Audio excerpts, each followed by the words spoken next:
Haleluya, haleluya, haleluya, puji Tuhan. Senang sekali bisa berjumpa kembali dengan Bapak Ibu lewat kebenaran firman Allah. Dan saya ingin mengajak saudara untuk melihat di dalam Injil Lukas pasal 12 ayat 13 sampai ayat 21. Nanti Bapak Ibu baca sendiri di rumah ya. Lembaga Alkitab Indonesia memberikan judul dalam perikop ini orang kaya yang bodoh. Saya mau klarifikasi dulu ya, bahwa tidak semua orang kaya bodoh. Ya, ada banyak orang kaya yang baik hati, ada orang kaya yang bijaksana, bisa mempergunakan harta yang dipercayakan Tuhan dalam hidupnya untuk berbagi kepada orang lain, menjadi berkat buat orang yang lain, tidak hidup bagi dirinya sendiri. Sebab di dalam pembahasan kita lewat Lukas pasal 12 ayat 13 sampai ayat 21, sebenarnya Tuhan mau menegur gini ya, saudara. Ada orang kaya yang bodoh yang hidup buat dirinya sendiri. Dia mengumpulkan harta buat dirinya sendiri, dia kumpulkan semua kekayaan buat dirinya sendiri. Dia tidak mau peduli untuk melihat kepentingan orang lain. Saudara yang dikasih Tuhan, itu sebabnya di akhir dari ayat ini Tuhan memberikan teguran untuk orang kaya ini. Demikianlah jadinya, kata firman Tuhan, dengan orang yang mengumpulkan harta bagi dirinya sendiri, jikalau ia tidak kaya di hadapan Allah.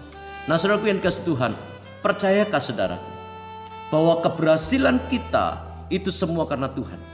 Pencapaian kita hari ini itu semua karena Tuhan. Dan saya memberikan judul pada pagi hari ini, khotbah saya adalah tentang semua karena Tuhan. Kesadaran bahwa semua kekayaan kita, pencapaian kita, keberhasilan kita hari ini itu semua karena Tuhan akan menghindarkan kita dari hal-hal yang buruk yang tidak berkenan kepada Tuhan. Nah, saya akan membagikan 3 hal apa saja yang akan mengikat kita ketika kita tidak menyadari bahwa semua pencapaian dan keberhasilan kita itu semua karena Tuhan. Yang pertama adalah kita akan terikat oleh namanya ketamakan atau keserakahan. Hal apa sih yang sebenarnya yang mendasari seorang pejabat itu melakukan tindakan korupsi, mengambil uang milik negara untuk kepentingan dirinya sendiri dengan mengorbankan banyak orang? Sifat tamak atau serakah. Dan ketamakan itu akan menyeret kita kepada kejatuhan, kehancuran. Sudah lihat contohnya tentang Adam dan Hawa dalam kitab Kejadian pasal 2 dan pasal yang ketiga ya. Bagaimana Tuhan telah menciptakan taman itu begitu luar biasa, yaitu Taman Eden. Taman yang diciptakan dengan sangat baik dan indah. Fasilitas yang luar biasa di Taman Eden disediakan buat manusia yang namanya Adam dan Hawa.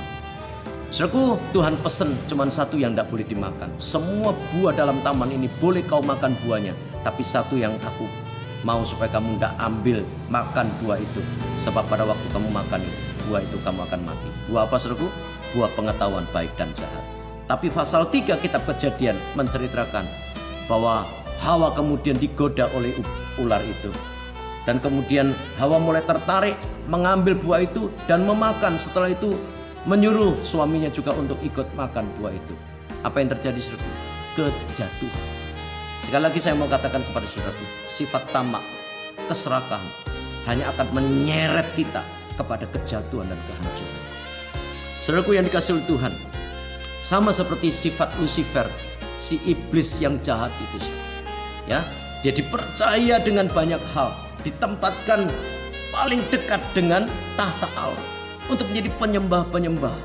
Tetapi ternyata saudaraku, Lucifer ini bukannya berterima kasih, bukannya bersyukur, sudah diperlengkapi dengan kemuliaan yang begitu luar biasa yang melebihi para malaikat lainnya.